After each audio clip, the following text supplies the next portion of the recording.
Hi, and welcome to the News and Community Spotlight. I'm Amanda Bott.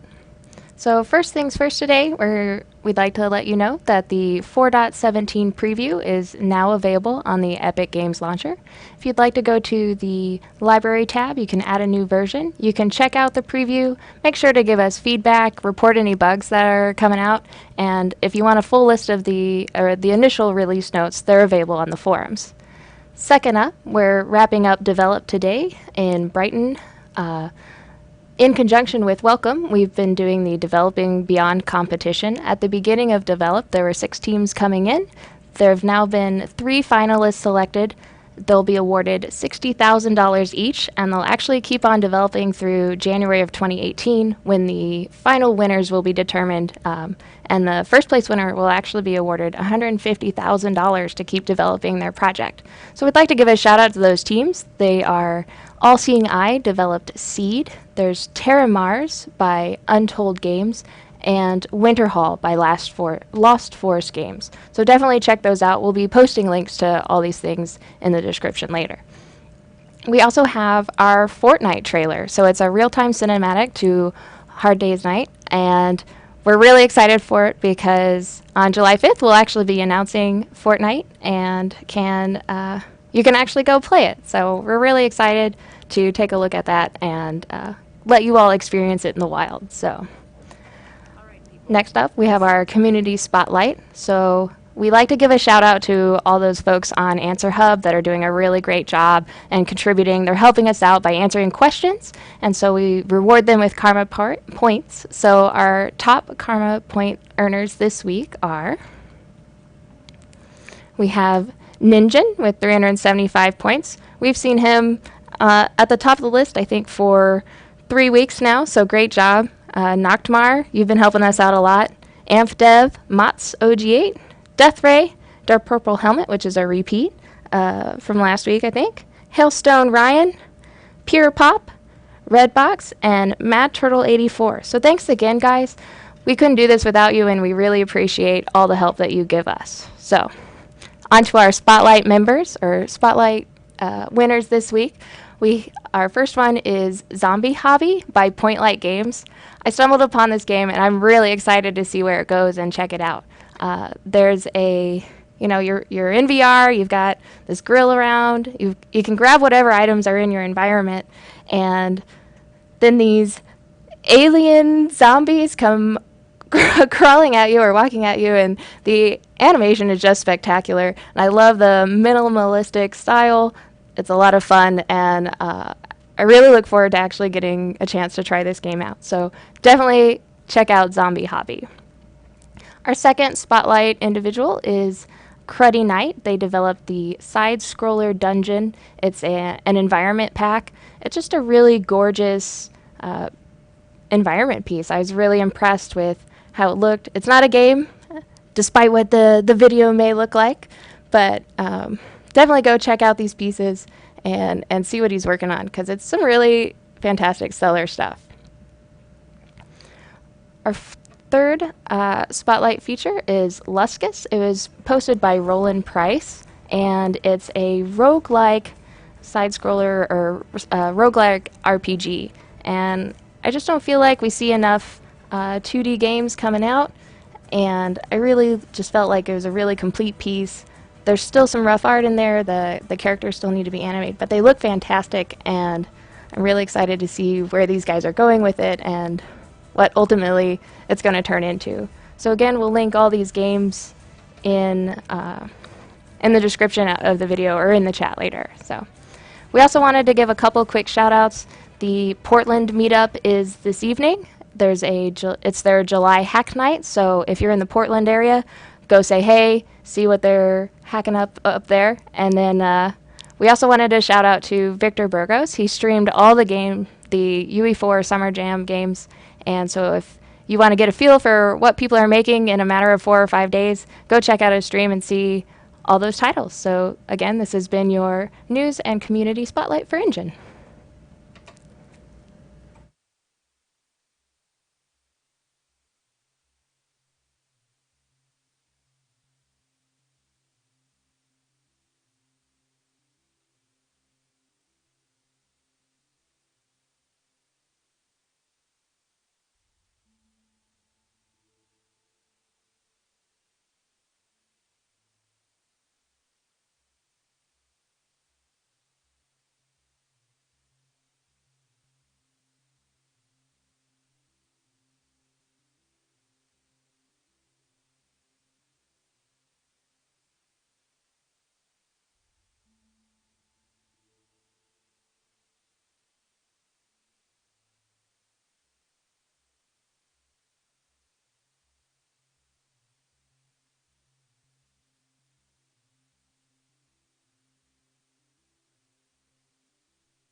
All right, we're going to jump into our live stream. We have Mike Fricker and Chance Ivy joining us. I'm Amanda Bott, your host, and we're going to be discussing the preview for 4.17. Available now. Yeah, man. Went out on Tuesday, so you can download it and follow along. I'm just kidding. There's a lot to cover today. So.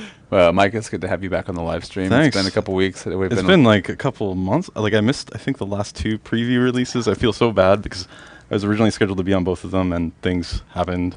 Life gets busy sometimes. We've been a little busy around these parts. It can be crazy, but I mean, I think the last one I was doing the Apple demo. I was out working on the Apple Stage Note demo or Keynote demo. Oh, nice. Yeah. You actually weren't in the building, so it was even more difficult. No, piped you in, but hanging out with Darth Vader in augmented reality, mixed reality. You want to talk about a preview with him, like, yeah, lording over you? So good. But no, it's nice to be back for sure. And I'm excited for 4.17. The team has like a ton of cool features in this one. A few of them I'm very passionate about, so I'm glad to be able to be here and talk about them, represent the team. Oh, good. Yep. That's great. So we want to dive on in. I know you've got some notes down here. Sure. We've got some things up here. The release notes are coming together right now. It's growing and growing and growing as the teams bring their things in. Okay, so a few things. So we're a little bit early on the preview part of things. Yeah. Normally I come on a little bit later, and we have kind of slides already. And sorry, I don't have slides this time. Felt really bad about it. We're a week late with our preview even, right? Yeah. So it's less on you and it's more on us as far as the the team here and stuff. It's been, a lot of challenges to get everything going. There's just so much stuff in here that we're just cranking on. Anyway, so apologies, not as many pretty pictures, but trust me, there's lots of cool stuff. So we'll just kind of rattle on like I used to in the older streams about cool things. We'll just talk about new features. I guess a few other things. So I think this release has almost 100 community contributions on GitHub. I always like to hype this That's up. awesome. I think right now we're between 85 and 95, so just under 100. So thank you so much for everyone who contributed pull requests for the release. Super appreciate that. Hooray. Yep. And if you don't know, if you're interested in contributing to the engine, there's a URL. I think it's on the wiki, just a GitHub pull request URL. I'm sure we can paste it in the chat. That has all the instructions for how to contribute changes to the engine that we will most likely be able to review and take, because it's not always super clear cut how to get things in there. And a number of people in the chat that I've seen here are actual engine contributors too. So of course, cool. So thanks for all that. Thanks so much. Yeah. Trying to think if there's anything else going on, just general engine news. I guess we can just save for. Let's do the 4.17 stuff. And then if we have time after, I'll try to think of what else is cool and new to talk about. Yeah, maybe get into some future stuff. You hold all the secrets, right? no, many secrets to go around, but there is a lot of cool future things we're trying to figure out, and I'd love to share some of those things. I usually try to. It can be a good 2017 for engine. Yeah. Okay, so we'll just go into kind of stuff in 4.17 that this isn't exhaustive by any means. I believe we have a forum post that has like a pretty good list of a pretty good overview. So I'll be talking about some things on there, maybe some things that aren't, but and it's more of just things that I kind of know about and I'm able to talk about. One thing. So I'll start with kind of some plugin stuff because as some of you guys know, I worked a lot on the C++ build pipeline for Unreal and any kind of plugin iteration time improvement. I'm super excited about. So we now have support for plugin dependencies. That's great. Yeah, this is a cool thing because I feel like it's going to help us with kind of organizing the engine better, but also plugin developers being able to kind of expose APIs from their plugins that other plugin developers can just make use of. Maybe a good example would be like a plugin that defined a new asset type, like I have a voxel world asset type or something like some graphics feature, and then someone else can make a plugin that's just like adds on to that feature, right? It's a more modular system that knows what its dependencies are. This would have helped for us to have in RoboRecall. Because there's a lot of people that would build out an integration to their tech, right? Like their VR tech that they wanted to add on the side, like the rudder controller, for instance. Those kinds of things we wanted to bring in, and literally they could have at that point just packaged their plugin and say, "Oh, this needs this to run," as opposed to this I can't find what it needs. This guy knows more about plugins than he ever wanted to know about in Unreal. Maybe. Yeah. But no, that's a great example. So I'm excited for that, and we're planning to use it internally. Pretty much immediately, we've started using it to organize our own built-in engine modules better. And this is kind of part of a more longer-term-ish initiative to better compartmentalize features of the engine and make things kind of more of a buffet of kind of take what you need rather than like, poof, like here's like this ginormous engine and, you know, you may not need every feature for your specific title, but that's more of a longer term thing. But this is part of the piece, one of the pieces of the puzzle that I'm happy about. Yeah, that's great. Other cool plugin thing is that we have shaders in plugins now, which is awesome. Like we haven't had that That's amazing. forever. I'm really excited the rendering team got around to it. So you can actually define, and you could always do materials and shaders, like material assets, but now you can actually like write a USF file, USH file. Actually, I think USH files are new in this release too. Yeah, USH are new. Right, so you have like kind of shader header files. The cool thing on that too is that's something you're interested in. Shortly after release, Rolando actually wrote up a blog on it to how to get started, and so you can actually take some of his shader code, write it, and package it up, and then test it out and kind of see the results immediately. So we've got that waiting. Awesome. A lot of valuable info in there. So thanks, Rolando. Yeah, so shader plugins, super cool. You should be able to like write, you know, any kind of global shader, like post processor or anything like that, in a plugin. Super awesome. Okay, I want to talk about Sequencer a little bit, since Sequencer is another area where, of course, every release since Sequencer was even available early access, the team's been doing a ton of cool stuff with it. And this release is no exception. I think like kind of the big highlight for this release is that we did this cool thing for Fortnite, which was a awesome trailer. Yeah. That I think we can say like it runs real time, right? 24 frames a second. The whole thing was in real time. The whole thing was made in Sequencer. Yeah, the whole trailer is built and cut in Unreal Engine. Yeah. Like it's all inside the toolkit. Like it wasn't something that we recreated somewhere else Yep. and then put out there. Like it was really great. A lot of people on that, a lot of artists, a lot of the Sequencer team helping build out specifically those tools, and like all of those benefits are rolling into here in 4.17. So this is kind of the first time in a while we've done a trailer of this fidelity. I think Kite Demo was probably the last one that was able to play back in real time. Well, actually, like that took some work also to even be able to do that. So, but yeah, real time trailer. But we didn't have Sequencer back then, so this was quite.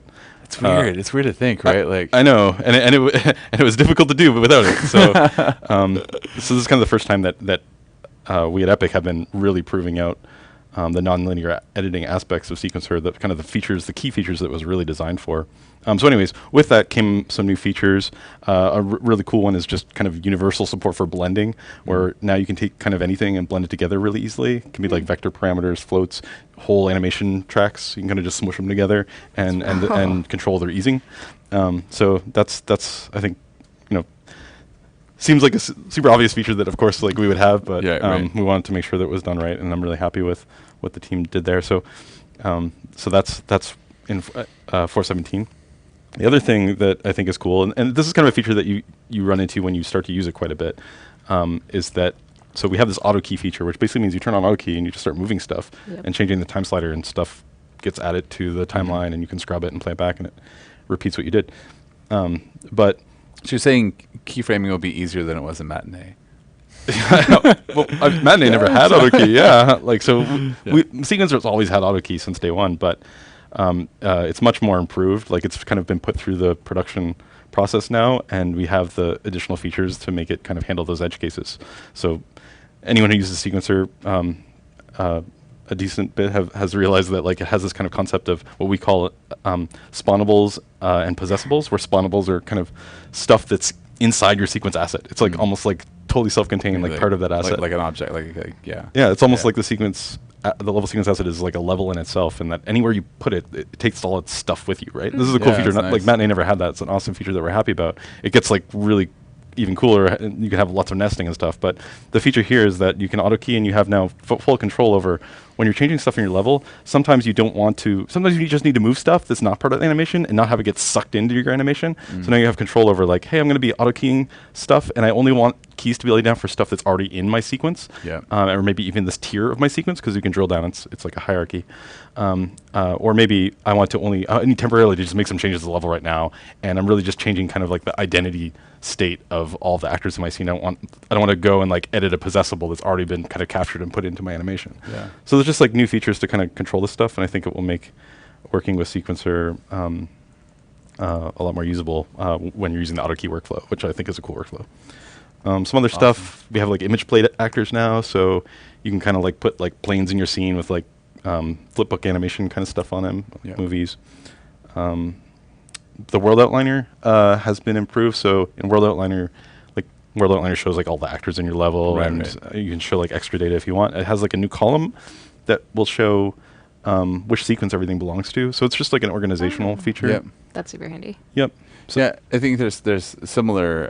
We'll probably cover them here in a little bit. Similar sorting and filtering and some of the animation tools as well too. So it's Oh, like yeah. As these tools like grow out to where you have a bunch of these sub assets like underneath them and stuff, right? That like Mhm. a lot of the focus has been to make sure we can maintain organization and not get to like where the hell is all these? Where's Right. the thing I just made? Like it's all names closely the same and kind Yep. of diving through there. So yeah, I think like something that we've been kind of trying to congeal on the team is just how everything fits together a little better. Like, UE4 has been out for a while now, and we had our kind of first shot at a lot of different subsystems of the engine, and now we're kind of thinking, okay, like the animation tools is a great example because Yeah. it's been under heavy refactoring to kind of like give it a more unified, like I want to use the features that I have in the level editor viewport inside my animation editor viewport, and I don't want all my different animation sub-editor features to behave totally differently with totally different controls. Right.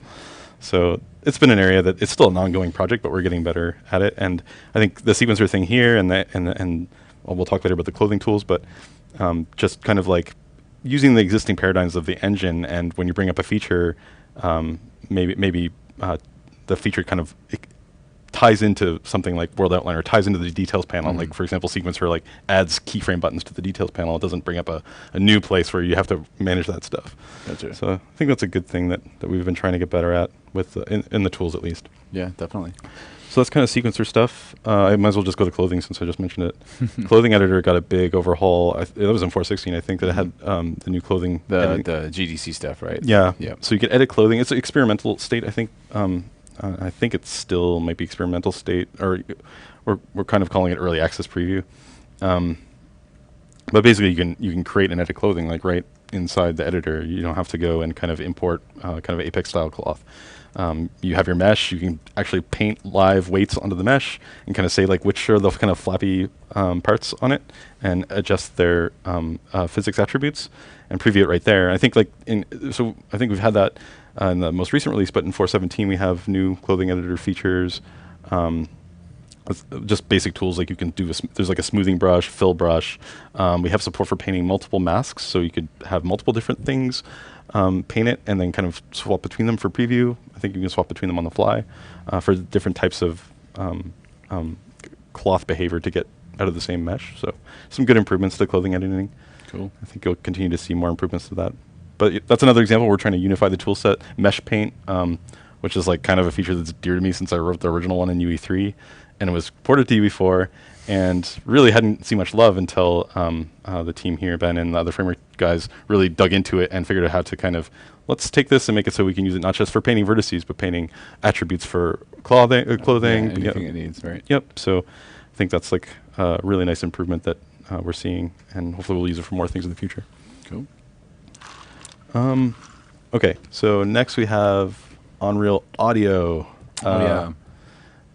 Unreal Audio in this release, the main thing, I mean, it's still early access preview, even though I know lots of people are experimenting with it and are Yeah. really excited by it. So is Aaron.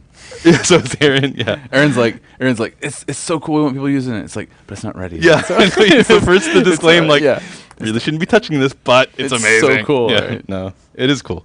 So I think the main official update in this one is just, aside from ongoing improvements, is just support for platforms, right? Yep. Yeah, so it's console and mobile, right? Like Android, PS4, Xbox, Yep. iOS, everything across the board.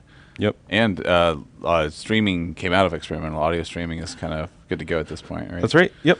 So I think last time I talked to Aaron, and Aaron is our audio engineer out in Seattle, building a bunch of this stuff with the team. Last time I talked to him, it seems like it's just like the Unreal Audio component features so big, and so many little things are going to come out of experimental one by one and become shored up and delivered to everybody. So you'll probably see a lot more of that stuff in subsequent releases as well. Cool. Yeah, I'm excited for when it's ready. Ready. Not sure when do you know? We know when it's like roughly. I don't know. Oh. Yeah, Yeah. there might be some subsequent tiny features rolling in. But there's another thing too. If you missed the GDC talks, Aaron covers a lot of that as well, and some of the plans for that and how we utilize it. I think a lot of that is on our YouTube. So if you want to check it out. nevertheless, like we'll support the existing audio system until it's a full Yep. superset and can replace it. Just like Matinee. Just like Matinee. Actually, yeah, Matinee is another one. Like, so actually, I think the plan is to keep it around for now. We'll certainly always be able to import the Matinee assets for the foreseeable future. But the actual Matinee tool, we want to deprecate kind of as soon as we can. I don't know if they've announced the official time yet, but originally we were hoping for 4.18 to actually remove the editing features and just kind of you'll import your Matinee assets as sequencer editable content. Just move from there. Yep. Yeah, and if you're worried about that at all, I can promise you, and you haven't used Sequencer, that Sequencer is, it is so much better of an experience, coming from Matinee. It's so much more flexible. You're able to get much better results much more quickly and just much better control over your content. It's awesome. Matinee is good. I mean, it's upwards of 10 years old at this point, Yep. right? The technology. But yeah, it was still a great feature for its time. But we should have hopefully like a fairly lossless import from Matinee content to Sequencer. Might not be 100% yet. That's what they would be working on before we decide to deprecate the editing features. I think that originally was scheduled for 4.18. I don't know if it will happen for them, but just know that is our intent. And then we'll leave the asset loading features in so that at least we can convert your content for a while at least. So talk about this new thing called Asset Manager. Asset Manager is this new framework for kind of organizing. This is kind of like a more, I was going to say a big game feature, but no, it was like every game kind of uses this kind of thing. But this is sort of a new topology for deciding kind of what your key assets are in your game. And that asset could be like a map. It could be a directory full of stuff. So it's just stuff that you really, when you're thinking about when your game's going to load something or even evict something from memory, just like gives you some topology there rather than it just being like, oh man, like I better have this. I'm just gonna have this hard reference here in this thing and hope that it gets pulled in. Like this is more of you defining up front like where your main assets are, like your main things that you would pull in. Like think of it as like if you're doing a hero game, it would be like the root level blueprint of a hero might be that asset that you would explicitly call out and say like this is going to be like a managed asset. So the U asset manager is like the new class, right? Is that what I think it's something called like that? And you would use that to organize the specific pieces. Yeah, there's a whole API in Blueprint and C++ to go and deal with these things. But in your project settings, you can kind of straight up kind of define what these assets are. And like I said, it could be like a folder like, hey, at the beginning of my game, I just want to load all these sounds and just make sure they're all the memory, and I want to load them. This is the key part, load them asynchronously. I don't want to stop on them. Right. Like Unreal already has the ability to kind of show a nice loading screen while we're synchronously loading things at startup. But after that, like it's not super good to ever load anything synchronously. If you're doing a game, you really want to try to avoid that. It is possible to load things synchronously and draw a load screen with animation still, but generally your game, you want to load everything asynchronously after you get through the booting phase. Right. So Asset Manager was kind of designed with this thing in mind, and helps you kind of like just kind of decide like here are the things that I'm going to be loading later. And it has kind of gets them ready for you to go. That's right. Yep. And it has kind of features too to help you get it cooked and packaged too. But yeah, so more about that in the release notes, but definitely a cool feature. Yeah. Okay, so I guess from there, since it's framework stuff, we'll talk about Blueprints. So Blueprints actually is getting a lot of love lately, which is awesome. Thanks to Nolan and his team. So has like I think 2 or 3 big features in this one that I'm excited about. Yeah. Do you know what they are? There's the I know what they are. property accessors, right? Mm-hmm. Yeah, and then I've got my notes right in front of me. So property accessors are like in C++. If you're exposing things to Blueprint, you can kind of just put a little annotation on your uProperty declaration to say like, hey, put in some get and setters for this thing in Blueprint. And you can keep your variable nice and private and not directly editable, but you can have these accessor functions implemented in C++. Right. And your Blueprint get sets will automatically be redirected to those guys. And done in the C++, and so you can do other logic on get or set, right? That Yeah, which is happens precious, right? completely behind the you scenes. really want you that. never have to touch it, and it's fast. Yeah, it's fast. So it's pretty convenient because in C++ you're just like, oh, here's my private member variable, here's my getter setter function that are public or protected, and then you point your uProperty declaration at those, and you're good to go. And those will be called. So that's just kind of a nice thing because the other way that you would have done that before is just a lot more typing. Right. Another thing is the orphan pin support, which is another awesome feature. This is my favorite, specifically from my working on Robo Recall as we were changing the API so quickly. Like our Blueprint library, right? Like our static library for Blueprint nodes. Sometimes you would make a change, and you roll somewhere, and you don't really know why your logic stops, and then you're looking back at your comments trying to figure out, okay, I know I was trying to do this, but like there's clearly nowhere for this to go, right? So yeah. Do you want to explain what the feature is? Yes, yes, I do. Right. So basically, if for some reason something changes on those pins and a pin is removed from a blueprint, it'll leave like a red line where the old connection was, right into like the name of the old slot, right? So you know exactly what disappeared. Yep. And brilliant. Like it's so good, especially if you're working on, you're trying to, if you work like me, where you're working between code and blueprints is your test bed to kind of get something working, and then you're moving it down to code, and then kind of iterating as you go to make things more performant while you move or more organized. This is a great way to not screw yourself, right? Like awesome, yeah. on that and save a lot of time. So basically, just think of it as like your stuff doesn't get unhooked out from underneath you. Yeah, like that's kind of the thing, right? And then it becomes a to-do list. Yeah, like, here you go. Here's all the things you need to fix. Oh, great, there they are, right? So like you'll still get the warnings. It will still behave the same way. It's just you have like the wire's still there, hooked up to a kind of a phantom node. Yeah. I think it's like a red node the way they have it implemented now, but a red node on your original thing, and you can just be like, okay, that's connected, but that thing either doesn't exist anymore, or this is an error, it's not the compatible type, or something. You can just you change the type, and it's not yelling at you for that. Yeah, it's much more like regular kind of typing coding, where like when something changes up from underneath you, your code doesn't change; it just doesn't work. Right. So now your blueprint actually stays intact, and you have a chance to repair it, with context from what was going on before. It's even more important. You say you're talking about your code. It's even more important when you have like the blueprint layer and then your code layer. Even if you do it in code, you can still kind of find, I just made these changes. Look at your version history. But when you're working in binary assets versus your code assets, your nativized, right? Like it's even harder to track those things down. So that should save a lot of people a lot of time. Okay, so. Oh wait, we have one more blueprint thing. There's a bunch of load time improvements that come with this release for compile and load. So this basically equates to your project loading into the editor or non-cooked game should load. I think they said like 50% faster. 50, 60, yeah. Yeah, so awesome, right? So basically just optimizations to blueprint, compile, and load. I don't know what they were, because this is actually brand new. I didn't see this in the release notes until recently. Yeah, we're looking for a really great screenshot to show things moving faster. Compile and load performance is like one of the hardest things to screenshot, but yeah, it's really funny. Just a quick side note. Mike and I always get to work on the release notes beforehand, and there's just so many things that are just such wonderful features that we want to highlight and like bring out. Just like garbage collection is twice as fast. It's like, great. How do you show that? Like a guy moving a like a dumpster. Just a gif of somebody moving it double time. Yeah. So you probably won't see this one with a picture in the release notes themselves, but it's super awesome if you're working in blueprints, both in the runtime and in the editor. Half the coolest stuff sometimes is things that don't really.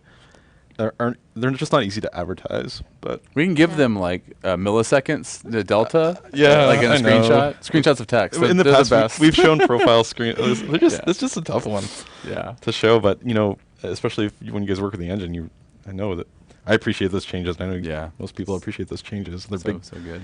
Yeah. Cool. Okay, so next was this new plugin we have in 4.17. This came from work on.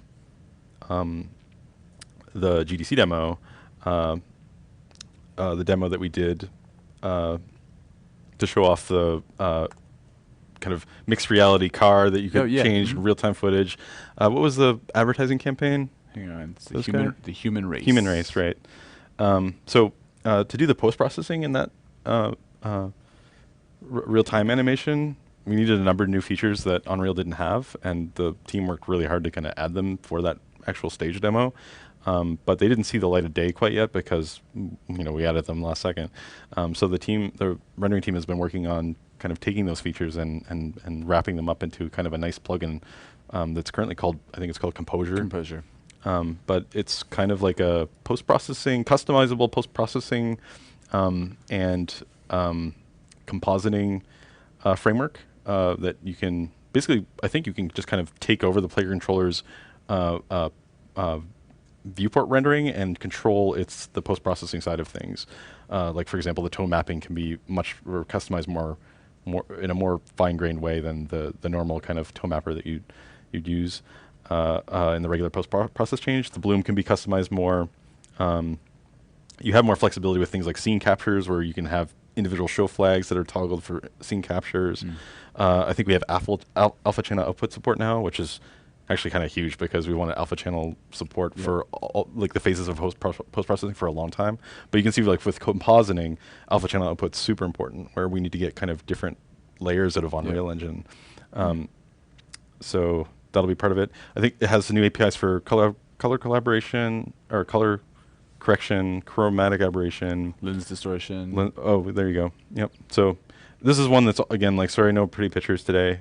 But I mean, there's going to be a lot for this. I mean, we were talking about this first time. It's a bunch of tiny little, really meaningful changes, right? Like rolled up into one big plugin. Yep. There's a lot of value in there, and I see in the notes here, but I haven't heard otherwise. But I'm going to call it out, so hopefully we can push it through.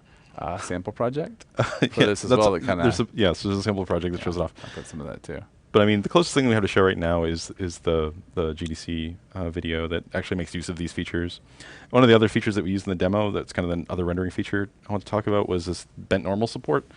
Bent normals is kind of like, it's an offline bake that you encode normal maps in such a way that you can get higher quality ambient occlusion by basically like taking the, ambient occlusion is you fire a bunch of rays out, figure out which self-intersecting of the model, and then store some value that you use for ambient lighting or, a number of other things. This is like addition to that, where you can kind of keep track of the average number of missed rays, which kind of has a lot of kind of superpowers. It tells you like how much, you can actually, not even how many missed rays, but kind of the rough direction of them, so you can kind of form a cone. But the short version is this just gets you, oh, great, Chance has a picture. Yeah, Clint, is there any way you can cut over to the screen? I know we talked about not having much here, but so these pictures are not final from the release notes, but you can see a robo recall picture here that shows kind of ambient occlusion versus bent normal, and there's another one with none.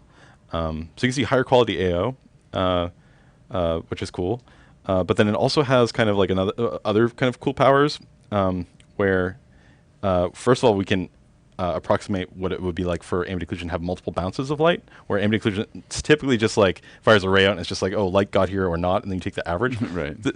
That looks great, and that's kind of what the industry's been using for AO a lot, but multi-bounce is better when sometimes in a real life situation, there's no, like, it just looks way too occludy, like it ends up too dark, so this allows for multi-bounce occlusion, which basically reduces the amount of AO in a realistic way.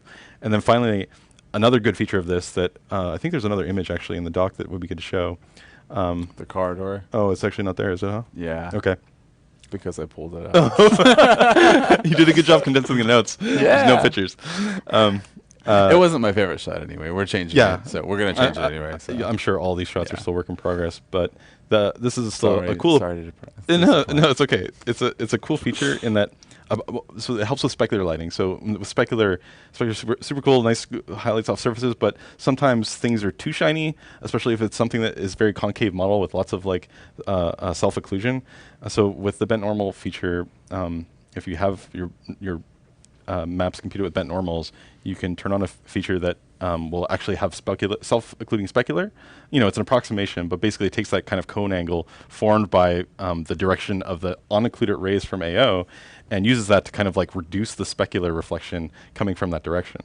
So you end up basically like, it corrects kind of overly shiny stuff on your model, which is great for stuff like these robots that are self-occluding all over the place because of really like kind of rich geometry. Yeah. But anyways, cool feature that's coming. I'm sure we'll have, if we don't have a blog on it, we'll have something about like how to author these maps. Yeah. But yeah, we may also drag somebody on. Oh yeah, of course. Yeah, Yes. right. I'm sure all like the big features like this will get their own attention. Yeah. I'm doing a probably okay to poor job explaining them, but hopefully you guys get the idea. That's good. Some other stuff. So platform changes. So we have some PS4 and Xbox improvements. A lot of good memory improvements. I think PS4 has an experimental, early access new memory manager that is greatly improved over what we were using previously on PS4. We no longer need to do like GPU defrag to free up memory. It's using kind of like the canonical way to allocate memory on PS4. We're using the virtual memory allocator. we're switching to use it right now on our titles, so that's why it's still kind of early access, even though like we're piloting it until we've kind of actually shipped with it. But probably in 4.18, I'd expect it to be full release, Pretty hard. and you guys can turn it on with the project setting right now if you want to try it out.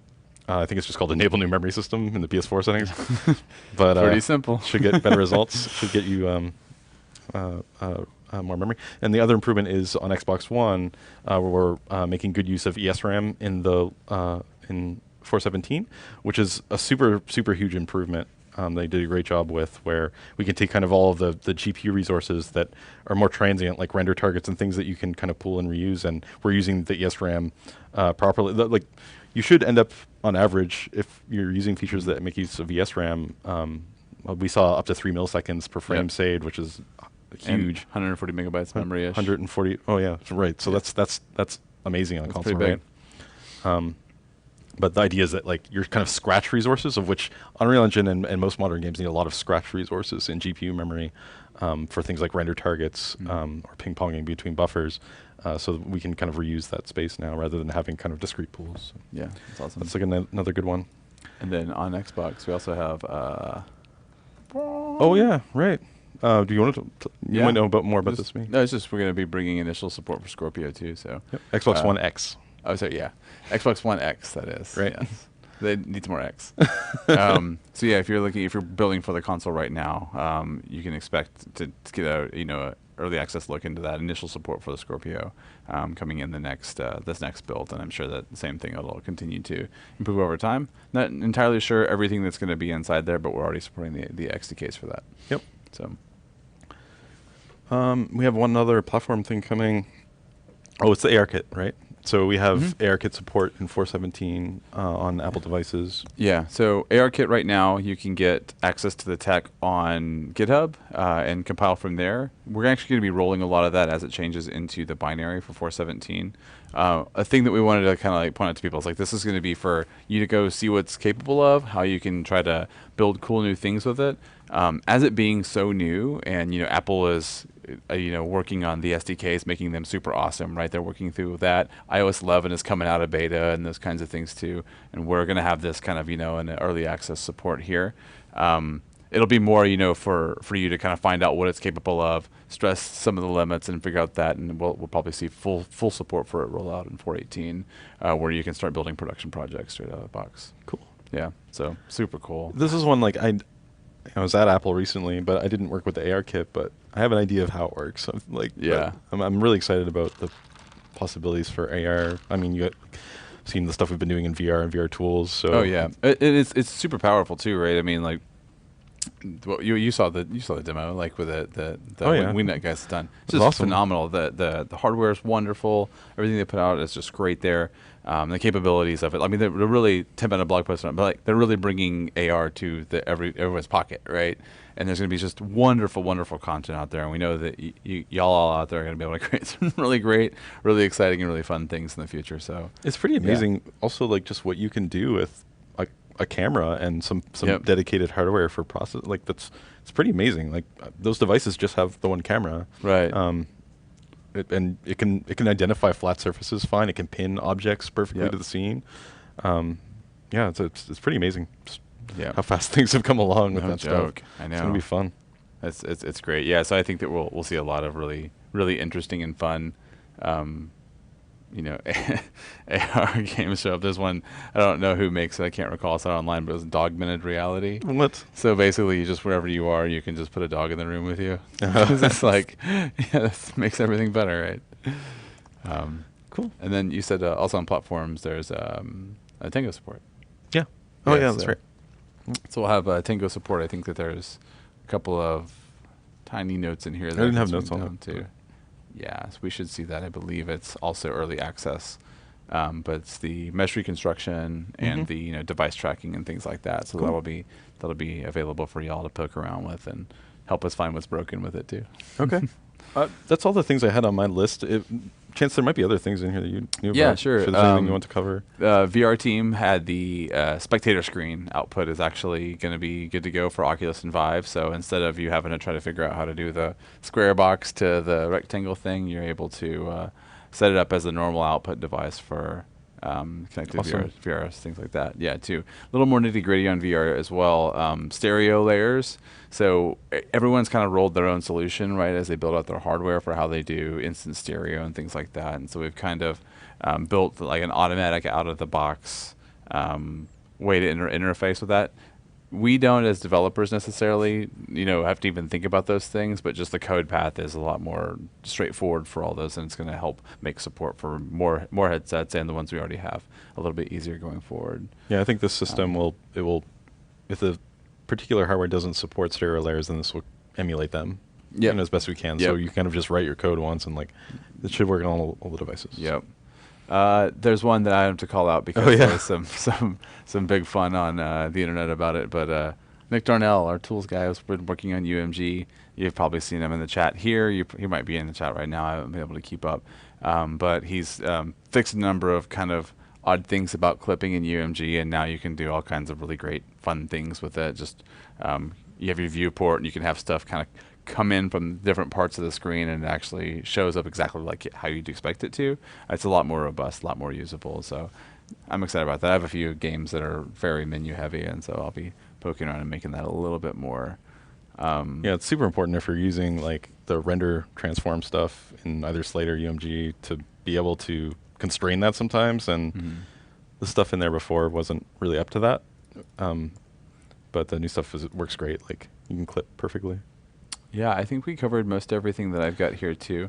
I have some kind of future-y stuff we can talk about too if there's a lot more for 17. I wanted to call it one more quick update to Android for anybody out there that's working on Android games too. Where Toolchain supports NDK 14B, and we have experimental support for NDK 15 for performance. And we also have Gradle support too, so if you're using that for any other development or profiling, things like that, you can use that. And we also have RenderDoc support for it too. So lots of different tools there for building great Android content. Jack Porter's been rolling in a lot of this stuff from all the amazing things we've seen over in his territory. Yeah, definitely. We brought separate translucity to mobile. Oh yeah, right. Yeah, this is awesome. So basically, this allows you to render stuff that's not kind of affected by post-process, like DOF or Bloom. Kind of get things on top, which is super useful, depending on what you're doing in your game. Sometimes you want 3D geometry that's not kind of affected by all the stuff in your world. Yep. I think that's really all I got here too.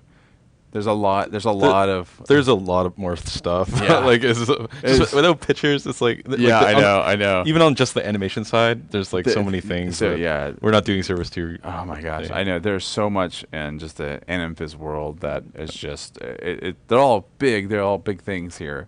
They're just harder to get down to in a deep way. Well, I'm sure I'm going to grab Lena on here to work through some of the new nodes and things she's built in for here as well. Like we said earlier, there's some sorting and filtering in some of those viewports as well. So while you're building a very robust as like library of animations, and you're trying to use them on specific characters, you can. I think one of the coolest things, they have live preview for animation blueprint editing, right? Yeah. So you can be tweaking it while you're running a play session live. You can be tweaking it and see your changes update, which is something people have been looking for a long time. So I think that's a really, really nice workflow improvement. Yeah, totally. There's also some. Let's see if I can find it. I think I may have killed the picture, so it's harder for me to like dig through here. But there's baking materials out from instance static meshes. Oh, so like if you have an instance static mesh that's got material parameters on it, you can bake that straight out. And we also have support for that for non-instanced for static and skeletal meshes coming as well too. So if you're wanting to take your dynamic content and make it not dynamic, you can do that. Cool. So, yeah. Or you got anything else? There's some executable size reduction. There's always more. There's always more. I know. Executable size reduction for things on iOS and Android. We expect a lot more to show up in 4.18, but you'll see. I would call out specifics here, but there's different parts of the compilation process that we're kind of moving around as far as on platforms, right? Like instead of including X, Y, or Z, we're able to scrape some of that out. We have the team working on Battle Breakers, right? We're in the middle of getting that game ready to ship and getting it super performant and super optimized and small footprint for devices is. So those improvements, we're starting to see those in the releases. They're all going to roll in. So yeah, if you're working on mobile, I would certainly say check this out, poke around with them. Some of it's going to be a little bit less than we're actually targeting for, right? Since we're just taking specific improvements in piece by piece by piece by piece. But there's a lot of them in here for 4.17, and there's even more coming in 4.18. Yep. I think that's all I got.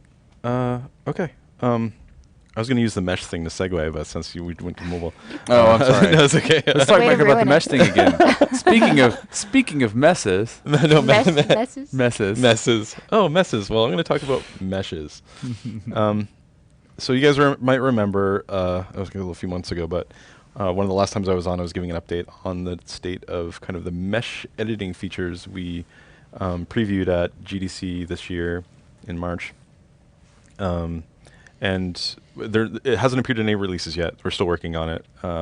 We don't yet know when it's going to appear in releases. It's available on GitHub, right? Oh, yeah, of course. You So- can grab those things. Oh yeah, and you can try it out now, and you can send feedback. We've been receiving good feedback already. So it's all on GitHub. If you're down with that, it's in the dev-geometry branch. You have the latest and greatest. Same stuff I see. So we're still working on it, on kind of getting to that place where we can get to kind of an early access preview.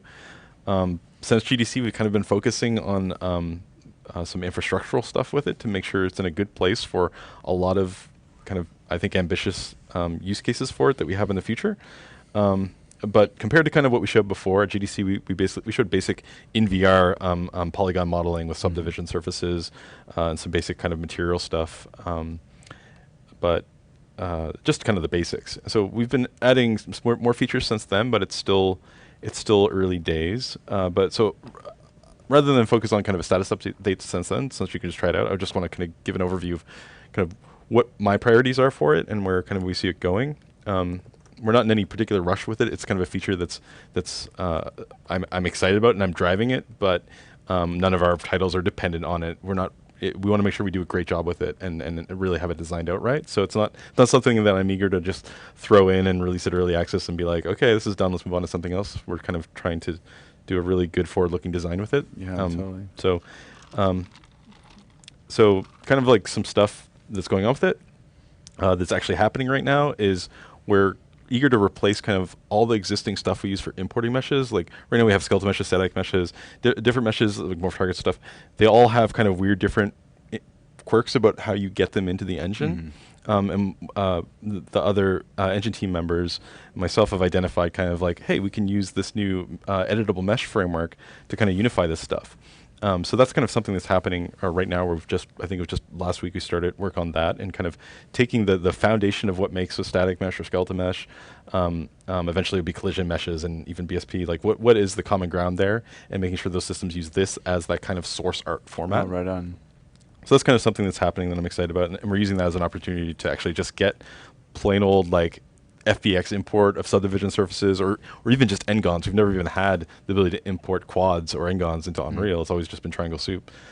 So of course you can import them, but they get triangulated. Now just the ability to import exactly what you want topologically from your model, and the ability to use subdivision surfaces that came from an external program is kind of super cool. So getting that going. We're doing a bunch of UI stuff. Eventually, we want this to support editing things besides static meshes. Right now, just the static meshes. We want to do like skeleton meshes, collision. We kind of have a goal to make this a successor to what currently is the geometry tools in Unreal, which is the BSP editing.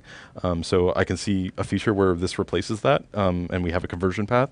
That's kind of like a goal that I want to be medium term. So we want to get there.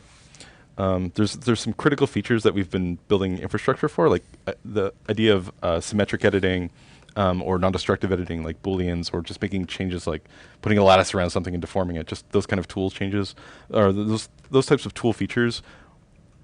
We've really been working on trying to kind of figure out what the right foundation is to do a good job of that.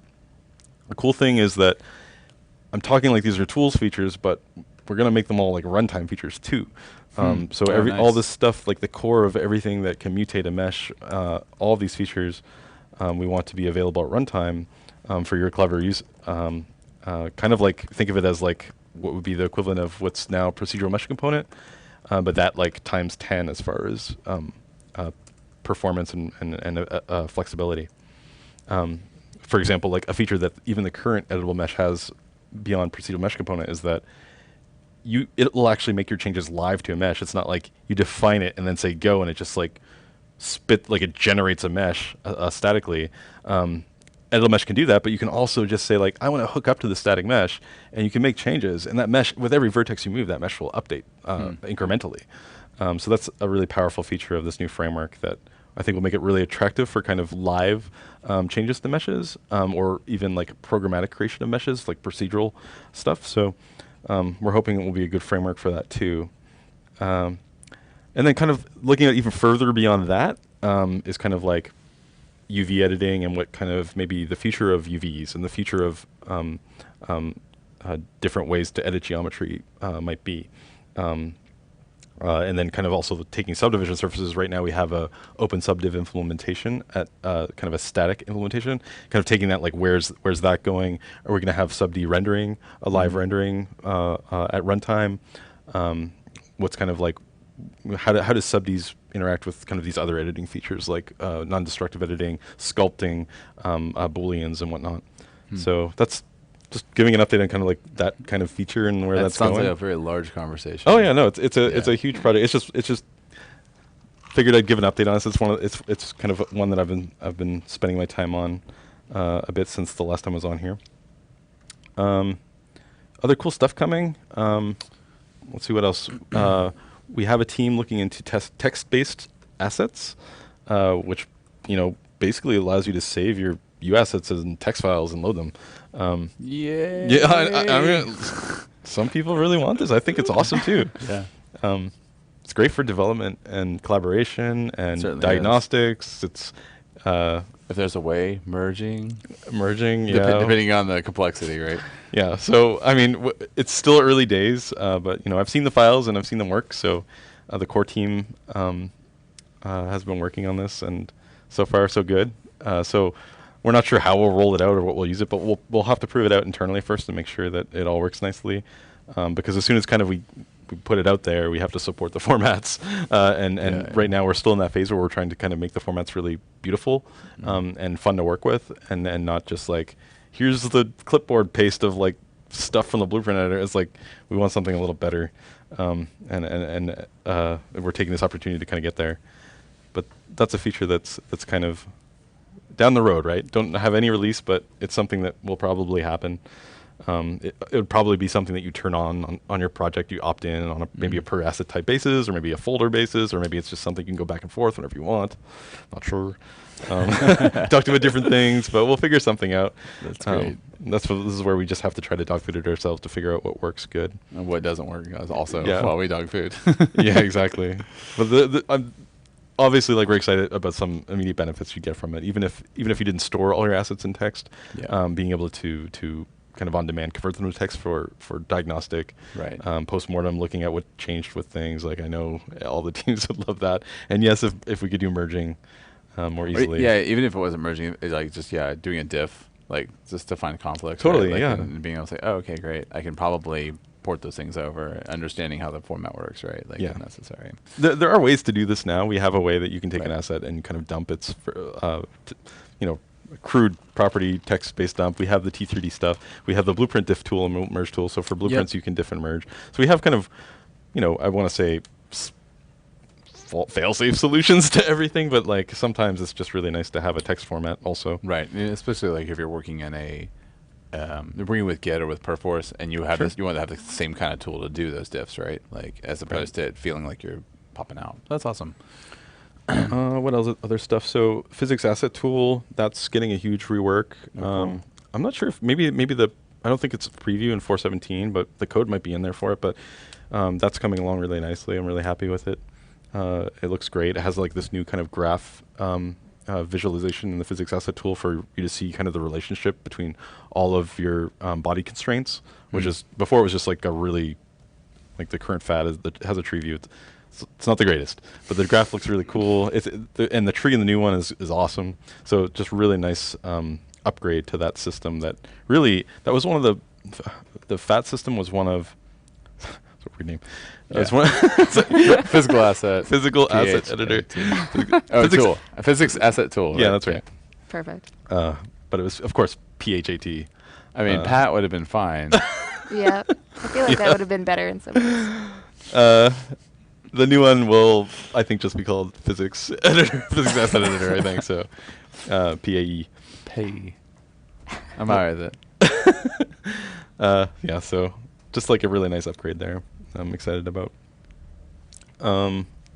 Niagara, of course, the new effects particle editor, still work in progress. Working on the UI pretty heavily. UI's coming along pretty nice. Like we're That's starting great. to see, like we're crossing like some significant humps there with the design of it, and how to make kind of the super flexible effects editor as easy to use, at least as easy to use as Cascade was, which in some ways was really convenient to use. But as we I change like the UI, working in it, it's fun. yeah, You've worked with it a lot, yeah, Mhm. yeah. So I mean, as you change the UI and you remove things like string parameters, make those like work better with blueprints and other things that Totally. are part of the ecosystem. I think that's going to drastically change the workflow for building This- amazing yeah. VFX. The stuff you can do with Niagara is just crazy. Yeah. Like it's just crazy. But also like trying to also keep it fairly friendly to use, and while also having all these Complex. expressive powers. That balance of tricky. sophistication versus Yeah. Oh yeah. So the team's doing a great job. It's take a little while to get that done, but it's gonna be awesome. Cool. I can keep going forever. Yeah, but it's we like We got a number of questions if we want to hop on there. It's right around Oh, yeah. 3, so I figure we'll take Sure. some QA for a little bit, and then we'll get out of here since a lot of us have a hard stop here in a bit. Okay. So there's a ton in here, so I'm going to try to hop through some of this as we can. Do you know if procedural mesh stuff is getting any love in Fort 17? Oh, I kind of felt like I was just talking about meshes a lot. I'm not aware of any specific improvements. I think probably it's kind of I know like we used to have custom mesh component. This one superseded that one, but this one's also going to be superseded by editable mesh, which will just kind of replace this guy. So I don't think we'll be putting a whole lot of maintenance effort into procedural mesh component, given we'll probably take the editable mesh stuff that we've done in the dev geometry branch, and I don't want to say for 418 we'll merge it in, but we might decide to merge it in for 418, and it'll just be hanging out there. Not support it yet, but it'll be hanging out there, and then I'm hoping for 19 we have something like an early access preview where in the binary release you can use the tools proper, and we might not have all the bells and whistles, but at least the basic stuff.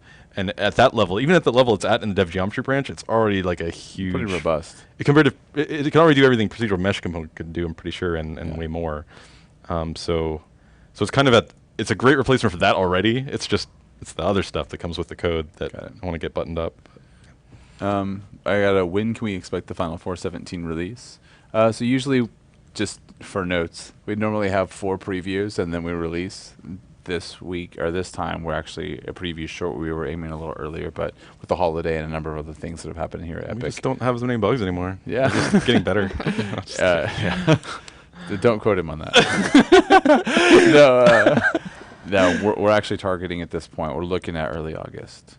So that's kind of the plan at this point, subject to change as always, because software. Yeah, that's what I mean. This preview is a little bit early, but I mean it's out there now at least. So Yeah. Let's see. Any update on the VR map, like the Gear VR? Oh, on VR map, like Gear VR controller preset. For the VR specific questions, I'd have to check with our team outside of what we've already talked about today. So, if you want, feel free to drop a line in the thread for this, and we'll see if we can't pick it up just in the forums. We'll see if we can't follow up with it after the fact. Will lights with IES profiles be supported with the new volumetric frog? Volumetric Frogs? Wow, volumetric frog. frog volumes. It's a volumetric frog, isn't it? Yeah. I don't know the answer to that one. Yeah. Actually, no. Same thing. If you feel free to drop us off there, and we'll follow up with Daniel and see what we can do. I'm assuming by that they don't work with the volume fog in 416. Any new documentation for the AR stuff? A lot of that will come out as the tools move more into maturity, right, and out of early access. So we'll have some things up that can walk you through how getting started, at least. But I think that once the actual path to build a thing is legit and solid, and it's going to put you on it's going to point you towards actually success to be able to ship something. We'll absolutely have things that are all there. So. We do plan to have notes up on it though once the build goes live. Let's see. I'm just kind of hopping through some of these real quick. Do you know, can you elaborate on what changed in 417 to make U functions work with tmap arguments?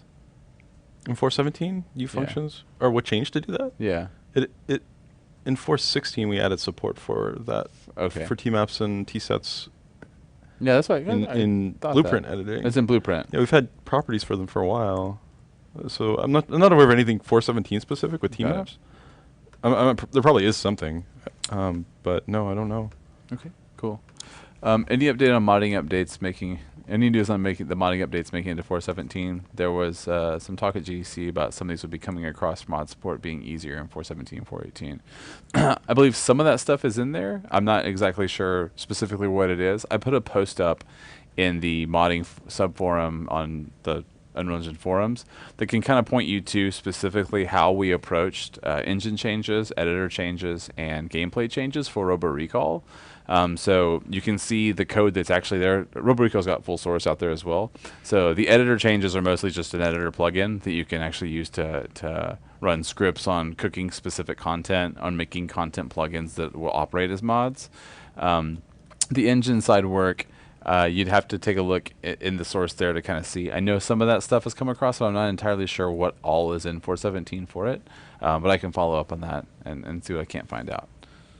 Yeah, I'm pretty sure all of those changes that we did for Robo Recall to make the plugin, like I'm thinking plugin wizard, right. And the stuff around packaging with plugins. Yep, that should all be in this build. Yeah, I know that's there. The big thing that I'm not entirely sure that is in there. So just a little bit of background there.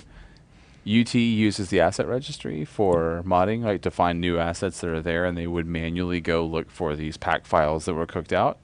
One of the things we did for Robo Recall was we automatically appended the asset registry when a new pack is found. So they were manually going in and saying, "You have a pack file, you have an asset registry. Give me your asset registry. Where's the main asset registry? Let's open that asset registry up, write that to the bottom of it, and then we'd query the asset registry." That all happens on startup now once the packs are built, and so you can still do all that work. There's I also in that post I point out to specifically where UT is doing that work that we automated on the other side. So take a look there, and that should set you straight. And some of those things may be in 417. I just need to check where they actually landed. Let's see. Yeah, UT had to implement a lot of plugin stuff before we had a plugin system. Right. Because they were our first kind of use case for modding, but oh yes, it's getting quite elegant now. Let's see. I'm trying to find if there's a number of them in here, and this is a little smaller. I already asked about this. There's something about the dev geometry branch being removed in there in the question list, but that's news to me. Should still be there. Seem to have a use. Let me see. Yeah, I don't think it's being removed. It should remain, right? Yeah, I mean, we're gonna keep it for now until it moves into the binary. Yeah, like stuff, right? So yeah, dev geom, like this is the place where we're doing the work for the editable mesh stuff. It'll stay in dev geometry for now. Maybe what we'll do is we'll move it to the.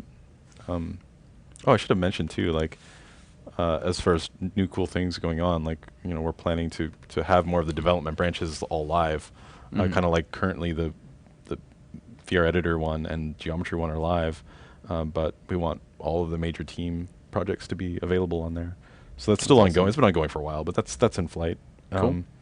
But share a little. Yeah. I mean, I think that what we'll see with that, or this is my hope. I'm very passionate about the code community being really awesome and strong around Unreal, and I'm kind of hoping that every community member has their kind of own sort of passion area, or maybe they have a lot of them, but generally they might have, like, say rendering, for example. You might take rendering and just be like, I really want to be on the bleeding edge of rendering. I'm going to use this stuff in my cool little ArchViz project, and just kind of being able to be in lockstep with us, and when we're getting updates from rendering, like big tested updates from rendering and their branch, because that does end up in GitHub. When we merge to master, but there's a little bit of loss of information there, and to have that kind of like a smoother pipeline where you guys can stay in tune with us and have kind of like in the rendering example, you could have maybe there ends up being like a form sticky just for rendering with all of the updates from rendering when they come to main. Yep. and you can have like, I want to be a rendering fan club member, right? Call it And I just want to follow. earliest access. Yeah, totally, right? So that's something that we had a little bit of that in the early days, pre 410. I want to get back to that. I feel like it'd be cool to get back to that. Yeah, cool. Yep. Say for bent normal, is AO map still needed, or can it be? Is it completely replacing it? I don't think you need an AO map. You would if you wanted static AO, but Right. even if you're doing SSAO, I think that you could still use the bent normal map. Yeah, but like on like a character or whatever, you just use the bent normal and you would get these I think results. so. Yep. Yeah. The character. Do you know if the Composer plugin is going to support the forward rendering path? Oh, I don't know actually. I Yeah. don't know if we've been trying it with it. I know that there's still a number of features that are getting added to the forward rendering path as far as support goes. And likewise, there's features of Composure. There's engine features that just came with Composure. For example, I was mentioning like alpha channel support for various rendering pipeline things. I don't think that's like part of that plugin. That's just like we made the engine better. The plugin leverages that Yeah. work, right? So some of those things might work well with the forward renderer or not. Yeah, that's a good question. I'm not really sure about that one. You can try it out. The preview's out there, so you can start poking around. Let us know. Yeah. We're actually looking for feedback. There's a thread on it that Steven's got up there that we're trying to collect a number of known issues or things that might. That's the reason we do these, right? Like so we can kind of get it in your hands, so you can poke around and be like, hey, my project broke in these areas. You can help me through X, Y, or Z. Yeah, and then the bent normal is actually it's all handled inside the material editor, right? Like that's nothing special. Except for generating the map. It's the node though. Like Yeah. It's just material features. Yep.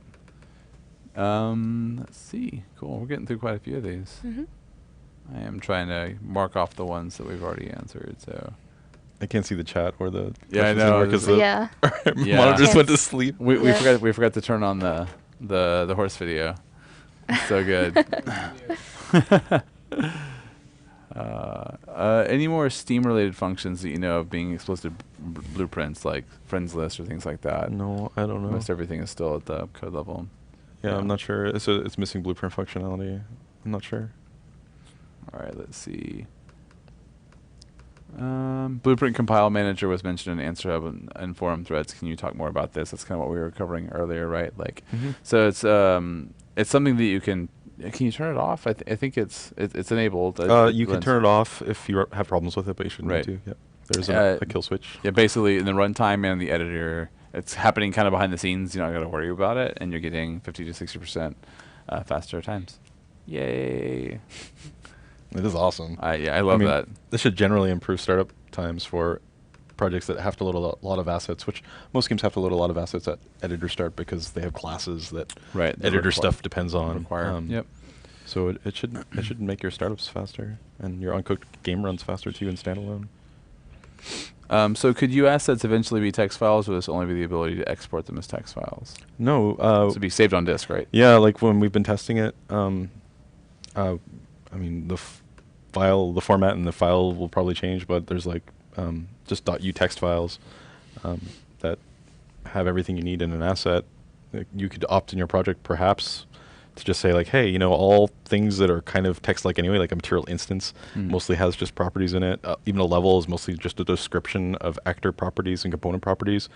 Text is probably a reasonable way to deal with those. Yeah.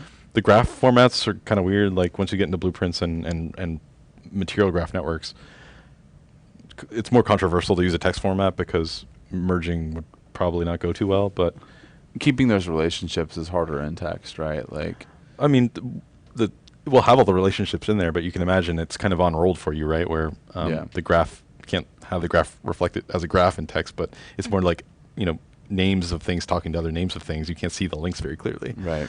So it's a little more fragile to edit one of those, but we'll still, we'll support it, of course. There's still, in the case where you're just like, hey, what changed with this property, or someone added this property, like it's going to be fine for those cases. Right. Do you think on that note, just for my own, like, do you think that source control like Git would process that easier since it's not a binary? Since normally it's large text files Git handles with ease, but binary files where it's like they have to have different kinds of checksums and things like that because it's not text. Yeah, I mean, Git should be great. I mean, they're going to be bigger files. Like, for example, some of these will still have binary content in them. Yeah. You know, like a bitmap font is going to have some properties, and it's going to have a texture in there with your bitmap font. Right. In the text version, like in the prototype we have now, the binary blob might be encoded as a base 64 kind of hex encoded blob in the file. Sure. Yep. To something like Git, that's still going to be. It might as well be binary. It's just a bigger binary that happens to be like ASCII. We will still continue to work with LFS. Yeah, like the stuff's still going to be big, right? Yeah. But for text stuff, yeah, of course it can handle it better, and awesome. you could have like it'll compress really well for in those systems too. Let's see. You may know this, so I'll ask it. If not, we can follow up later. But bugs related to NVCloth that are currently available in GitHub for 4.16. No. Are they going to make it over to 4.17? I don't know about that one. Yeah, NVCloth? sure. Yeah. I will. I'll check in with James. We'll follow up on the forums on that one too. I'm better for maybe the higher level questions. Yeah, I know. Than well, like I know that we just replaced like the cloth system, right? Like we were moving from one to the other, and so I didn't know if there was anything that had come up from any conversations you've been in. No, not that one. This one you might know more about. Dev Geometry Branch seemed to have a useful function for the OpenStreetMap plugin. Speculated to come in 4.17. I saw that question on there, but the question was phrased such that it looked like the geometry branch was removed off GitHub. That's the end of the comment. comment. That was the function for OpenStreetMap plugin was speculated to come in 4.17. So the StreetMap plugin is a plugin I wrote just in my spare time, like last year. I just released it at Christmas. Oh yeah, that's right. I remember. I just did it for fun. It's not supported by Epic, so it's hanging out on GitHub because I wasn't going to use it anymore. So I was like, put it out there, and I haven't even really had time to update it with the pull request. But it says the branch is gone. That might be the branch that we're talking about. That's what we were mentioning earlier. It's still up there. I think it got moved maybe. I think there was just some housekeeping. It was in the UE4 plugins repo. It's still up there. I saw activity, like discussion activity, on the Git page just a few days ago. So OpenStreetMap's up there, and Dev Geometry, they're both up there. The OpenStreetMap may have just been moved a little bit, but Google's your friend. I'm pretty sure it's up there. Right. So just to keep things at a high level here, we'll just grab one more, and then we can scoot. Any Paper 2D news?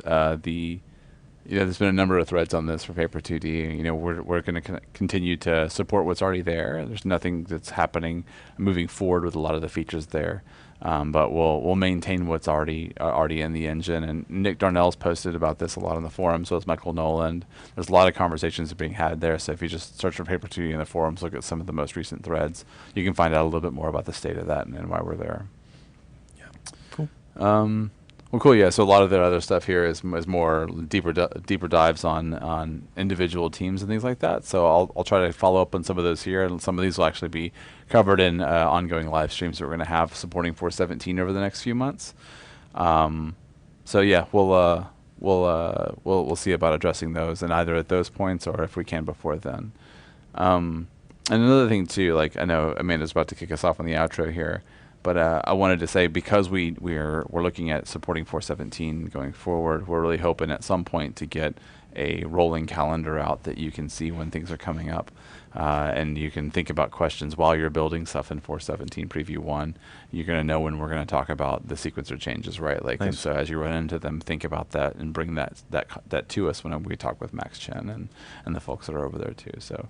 No solid plans yet on when or where we're going to put that out, but it kind of feels like you do have because I knew weeks ahead of when I was going to be on here. So. Yeah, we have it internally. Okay. I just need to find the best possible way for people to find it externally, right? See, we did good this time. I just realized that now I feel awfully unprepared here, given that I knew I was going to be on here like a month ago. Yeah, it's how it is. Like if I tell you the day before, it's all done. That's happened before too. Yeah. No, so we're trying to do more of that and give everybody a better visibility there, so we can actually take some of these things and put them directly in the hands of the subject matter experts, and we can work through those things. Cool. Well, that's all I got. Mike? Anything else? No, nothing else for me. Yeah, that's cool. good. All right, so stay tuned for our streams upcoming Thursdays at 2. We're going to have our next community-led live stream on Tuesday. It'll be with Peter Newton. It'll be discussing the single responsibility principle. So it's kind of exploring code principles and Blueprint, but they're still applicable to code. Cool. As always, make sure to follow us on Twitch, Twitter, Facebook, and all those things. We'll be posting links to Spotlight and Yep. blog posts and probably the forum post and also on the archive that this goes up to. So Yeah, and we are just burning through we're Game Jam announcing games. Jam. Oh, cool. We had 120 games. Holy There's so moly. many. I played like 45 games in Yeah. a matter of like 3 days. Yeah, so we have the results for those next week as well. Wonderful, wonderful Yeah. projects in there. Some really, really, really hilarious things that we've already got through. So we'll right after this, we're actually going to play the VR games in the VR theater and then move Yes. from there. So The theater. great, great, great work. Tune in next week for the results there. Yeah. Cool. So, Cool. thank you much. All right, see y'all. Bye. Bye.